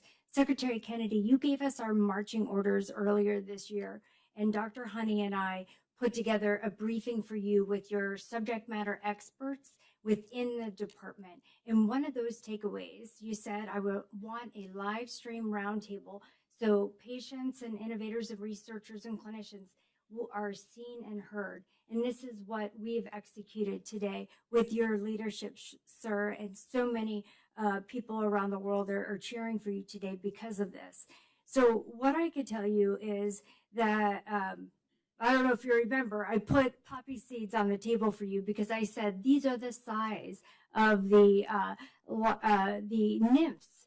And people don't understand it's not just the adult tick that spreads the Borrelia bacteria.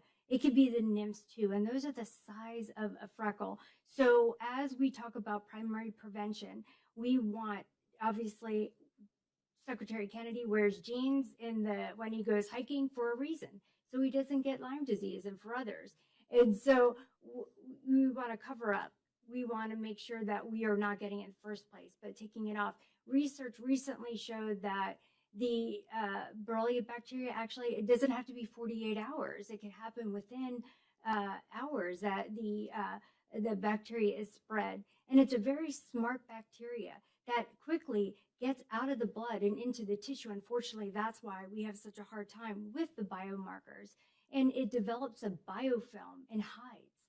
And so that's why even antibiotics are so hard to penetrate into the biofilm and get to it. So clinicians need to understand that just because a patient doesn't live in the Northeast doesn't mean you're not thinking of it as a differential diagnosis. Making sure that if you are not totally able to understand why they're experiencing it, maybe you need a test or maybe you need a treat. Just educating yourself. Let's take down those barriers. This is a paradigm shift for patients with Lyme disease, but also for clinicians to be aware to test. No longer will you be gaslight. I want you to know your opinion, your experience matters and you are valued. So the wisdom we get from you, the patient-centered approach is warranted, ensuring that the voices and experiences that are affected by Lyme disease directly shape program development. And we listen at events like this, and you get real-world insights from patients and clinicians, and then you communicate how your stakeholder input could shape a program and then launch initiatives that, like ARPA-H is very much working on possibly novel antibiotics, as well as preventing maybe tick population expansion, and also some anti-inflammatories that very much help with the immune dysregulation with the cytokine pathway that is expanding the disease state. So we've learned so much, but there is so much more to be done with Secretary Kennedy's leadership and all the internal stakeholders that are here with your influence. So yes, we have the Lyme disease site on the HHS website, but also there's going to be a fact sheet that's released today with some wins. I think it's a really big deal that the chronic care management guidelines with the G codes help the physicians to see that with the MLN that they can actually get reimbursed to see patients with chronic illnesses, and that Lyme disease is listed on that active as of just 2 weeks ago. That is a big deal for the Lyme community. You are being seen, you are being heard, and we are doing things at HHS for you. And this is the beginning of the journey. This is not the end. So we are going to continue this communication, and I promise there are going to be more wins throughout this administration because of the wonderful leaders that we have here. So I'm going to let Dr. Honey, who has been my counterpart on putting this together, proceed. Thank you, Stephanie. Dr. Honey. Thank you so much. And it's been a great team effort. Kristen Honey, and I'm the Chief Data Officer at HHS and also the LymeX lead with our public-private partnership. But folks here probably know me as a Lyme patient because I was recruited by a tick in 1999 and went through many misdiagnoses for over a decade until I completely collapsed. And if I had followed the guidelines, I would be dead today. Fortunately, the patient community shared their wisdom, and I am here on the shoulder of giants like Lorraine Johnson, who founded LymeDisease.org and the My Lyme Data Registry with over 20,000 crowdsourced records from patients who are trying to find answers, and the late Pat Smith, and people who shared what got them well.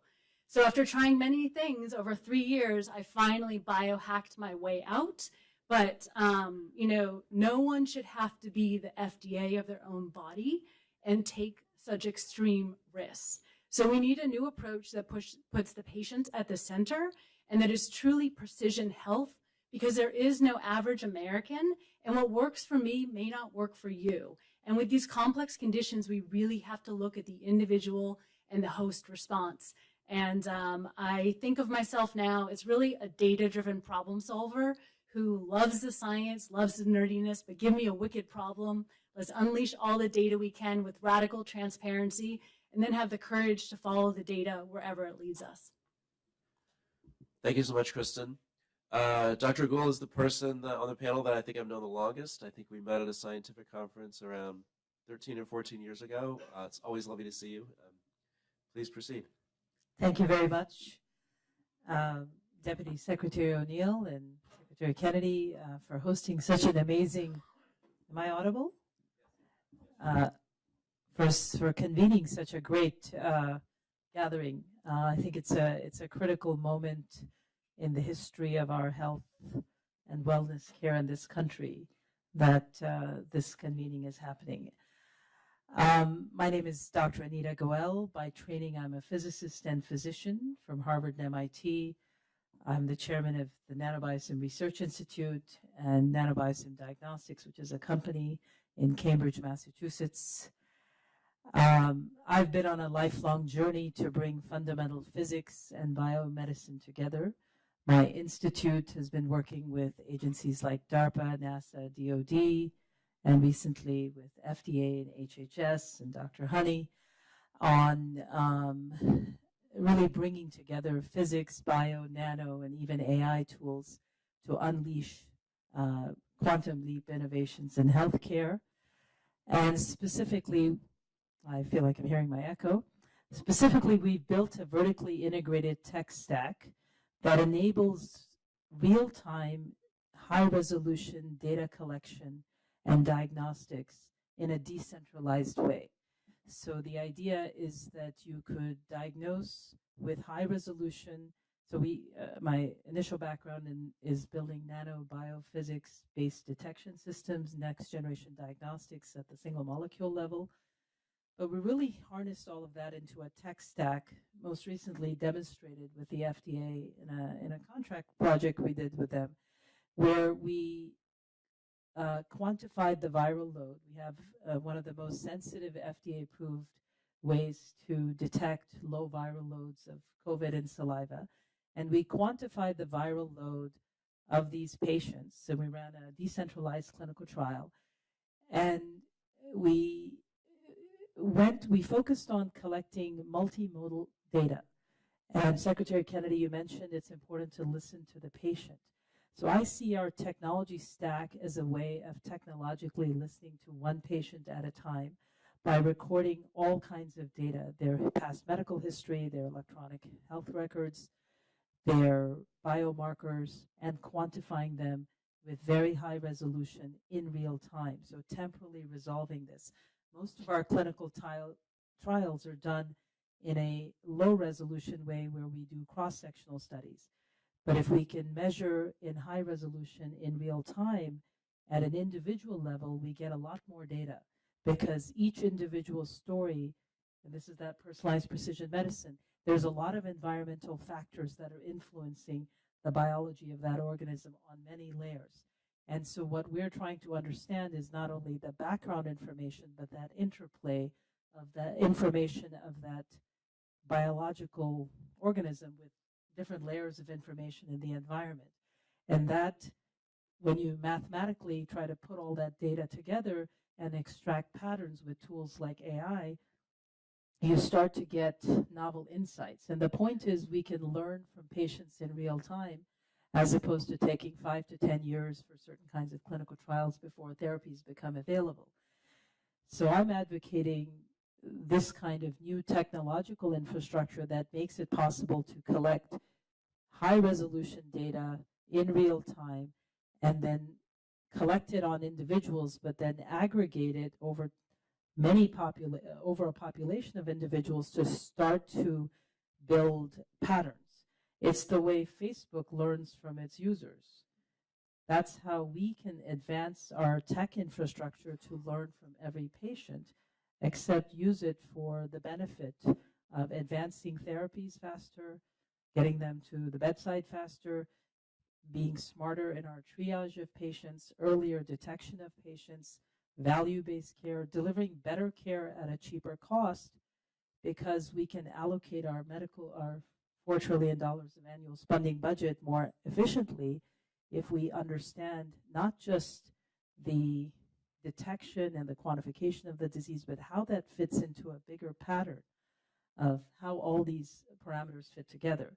And so I think what I would advocate is that we're at a pivotal moment right now where with your leadership, we can make major investments into really bringing the convergence of things like physics, nano, bio, and AI together to unleash a quantum leap in our capabilities in terms of not only diagnosis, but this enables, in my view, a platform to accelerate novel therapies for many kinds of diseases, including chronic diseases. For example, we need to understand the interplay of infection and inflammation.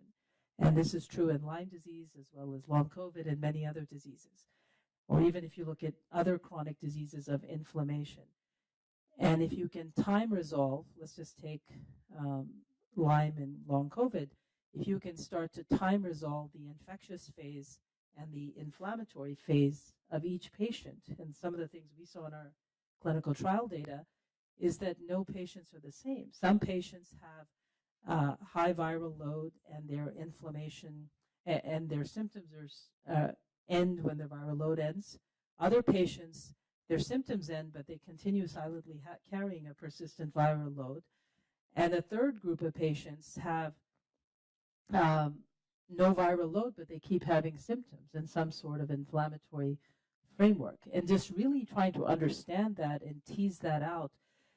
And we can learn from cohorts of patients in real time with this kind of tech infrastructure, and then use that to then more intelligently tailor therapies. And then the therapies themselves have to be holistic. You can take the best of medications, but you can also try, if somebody is trying acupuncture or Ayurvedic medicine on the side, that should be part of the data input that then informs the trajectory of that patient. And with these kinds of tools, you can start to see all of that in real time. And then thanks to AI, you can really try to make sense of that. So I'll stop right there. Thank you so much, Anita. I can say all of these opening statements have answered most of the questions I was planning to pose, which is excellent, because they're also consuming a fair amount of time we allocated, and I bet we'll get all the rest of the answers from our final panelists. So please go ahead. That's a very tough act to follow. Hi, my name is Dr. Ben Nemzer at Stephen Alexander Cohen Foundation. As the largest nonprofit funder in the space, we fund research into Lyme diagnostics, therapeutics, biorepositories, prevention, etiology, epidemiology. This includes, of course, is the $10 million LymeX Diagnostic Prize competition. Currently, there are 7 scientific teams developing new diagnostic tools with the ultimate goal of FDA approval in the next 2 years. Over the last 40 years, unfortunately, as we've heard so much about today, the status quo has failed long Lyme patients. There's no consensus diagnostics for long Lyme, no consensus treatments, no consensus on etiology, and of course, the patients and their families suffer tremendously. So our portfolio is geared towards innovative ideas to break through that deadlock. We often attract innovative researchers who have grown frustrated with NIH's peer review process. While NIH peer review process has some strengths to slowly, incrementally progress a research field, the primary weakness is valuing new and innovative theories or approaches. While innovative ideas may be financially risky, the slow incremental approach can take decades. A whole generation of patients suffer, and the current taxpayer gets no benefit. Our foundation is positioned as a counterbalance to this grant-making status quo by leaning into innovations. Of course, some projects are higher risk and higher work because it's what we feel is the best for Lyme patients and their families in the short and long term. Thank you. Thank you to all the panelists. I have a question that comes from my own anecdotal experience. In this panel, the last panel, there were several references to co-infections with other rickettsial tick-borne diseases and other diseases that compounds the complexity of diagnostics and of treatment. As I said, in my own anecdotal experience, I've met a number of Lyme patients or long COVID patients who also have mold sensitivities that appear to amplify the impacts. Are any of you running into that problem? That's a really interesting observation, because I think one of the things that's confounded our analysis and now has come out with a large number of patients is mold and mycotoxin. We're working right now on an immune signature. Obviously, we have a test that can do 14 different biomarkers at one time, or 89 billion combinations. And we're enrolling patients to figure out, we think we have some early data to show that there is indeed a mold mycotoxin signature that separates it from long COVID, Lyme, and ME/CFS. But I think that is another invisible, hidden source of chronic inflammation and chronic disease that needs to be looked at. I think it's far more prevalent than we could ever imagine. I'll just add one point to that. I think that there's a complex constellation of infection and host immunity and inflammation and which includes the microbiome. And so different people have different starting immune systems. And then with the infectious insult, their immune system reacts in different ways. And each person's journey is a little bit different. And so to understand that, I think the idea of individualized precision detection and tracking helps us then dial in the parameters for that one patient. And the way you would do it for one patient may differ a little bit than how you do it for the other patient. And that's why, instead of the one size shoe fits all, having the ability to real-time track, in my opinion, helps you tease out why. Because, for example, one patient might be co-infected because of a baseline immunocompromised situation, whereas another patient may have a post-infectious inflammatory reaction that might then modulate their immune system in such a way that they become more prone to certain infections. And so you really have to kind of understand that interplay as well as the environmental exposures to really answer your question, in my opinion. And thank you, Doctor. The last question I would ask is, particularly from those who are academics, the two of you who work at MIT and Dr. Patterson, are there things that we should be doing at HHS that can support your work?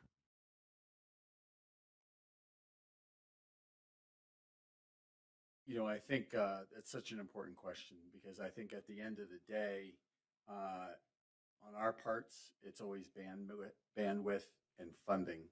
I would love to collaborate with ARPA-H, expand these databases that we use as a source for machine learning and AI, but even the smallest things, such as having the proper scientists and bioinformatics people to pull together all that data and deposit it, even that takes resources. So I think, at the end of the day, especially in Lyme and long COVID, which are two excellent examples, I think funding is critical.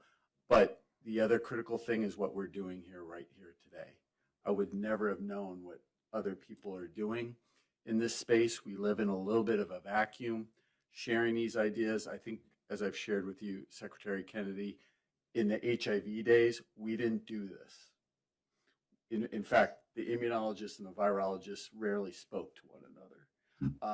But what we're doing today, we kind of get a feel for what everybody's doing.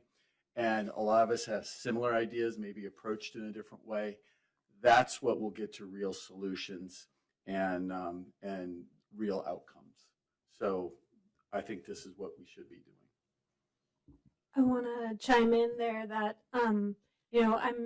I'm surrounded by colleagues who are trying to build tools that could really change this. Some novel alternative methods, these NAMs to humans on chip, as well as different ways of looking at the human in their own body, and developing new computational methods to really do systems medicine. And there's so much happening with AI developing the way it is. I think one of the things that we really need is there's still data that doesn't yet exist in the way that we need it to exist in order to analyze it. And the funding mechanisms that exist today aren't in a way that really allow us to develop these tools that we need and to collect the data the way that we need to have it. And so I think having funding structures that allow for these really critical developments that can leap us forward would be incredible. And I would just add to my colleagues here, I think this is an era of convergence. In the last century, a lot of our biggest innovations were in silos. So I think a great convergence across agencies, across disciplines, physics, nano, AI, bio coming together. I think the ability, you mentioned this idea of centers of excellence. I think those would be great places to set up, where we could set up tech infrastructure to listen to patients at scale by recording, like almost having a place where we could record high resolution data on a certain set of volunteer patients in exchange for however we set it up. And that becomes, because our AI is only as good as the data we use to train it. So if we can get high resolution data, we can build next generation algorithms to really start to predict where things are going to go. And so I think leveraging some of your vision of setting up these centers, which can be places where we envision the future of medicine and healthcare with the latest convergence of tools to get information, but also where we can try new therapies and accelerate by recording and quantifying the response to the therapy. So it's all data driven. We can accelerate how new therapies, including suppressed therapies, get to market, and how we can think more holistically about health and wellness and even aging and chronic disease reversal. Thank you very much. That's exactly what we're envisioning with these centers for excellence.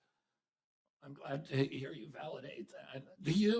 I'm just curious, Dr. Gull and Dr. Tal, do you actually treat patients? Full-time research. So then how do you get your data? So we run clinical trials in partnership with the FDA, where I partnered with several academic centers that recruited the patients, and then we collected all the data, built all the tech. I'm trained as a physician, but we work with a lot of others to actually recruit their patients. I'm surprised you aren't working with Dr. Patterson because he's got a lot of patients. Well, now that we've met. I've actually sat in front of some 12, 13,000. So it's interesting that you say that, but it's also interesting we've actually sat in front of them and heard their story. It makes you even more committed to find answers because it's gut-wrenching sometimes. So there's been a lot of mentions of data, and using data more efficiently is one of our priorities here at HHS. So we have around the department access to a lot of data sets, each of which has a very different structure. So CDC has disease surveillance data, FDA has clinical trial data, CMS has payment reimbursement data, NIH has research data, states have a lot of longitudinal health data, other outside partners have electronic health records, and we're using AI to find ways to look for even weak signals across all these differently structured data sets. And that is one of the potential benefits of AI that we're all excited about. And a lot of the HHS people on this panel are working hard on that. Alicia. One thing I wanted to address that goes directly to this point of what we're talking about is we've started launching this model of bringing new tools into ongoing clinical trials so we can broaden what's being measured. I agree with Dr. Tall quite a bit that we are sometimes limited to where the technology has been versus where it's going. And so being able to bring these new, we call it basically diagnostic markers, not necessarily bio, but a lot of other data inputs that we can get to enrich those data sets and seek new insights, I think is quite powerful, and a model that we could expand even further. We're applying it with our mental health for veterans clinical trials right now.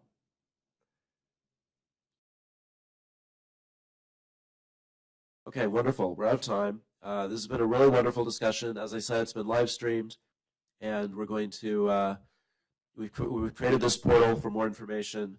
We're very grateful to the Stephen and Alexandra Cohen Foundation, which is an amazing LymeX partner, has devoted really significant resources to helping us treat Lyme. Mr. Secretary, do you have any final thoughts? I'm very, very grateful for all of you participating. I hope it's the beginning of a major national effort to solve this problem and finally give some relief and recognition to these patients who have been invisible for so long. Thank you very much, everyone. If there are ways the department can help, please reach out to us, and please continue to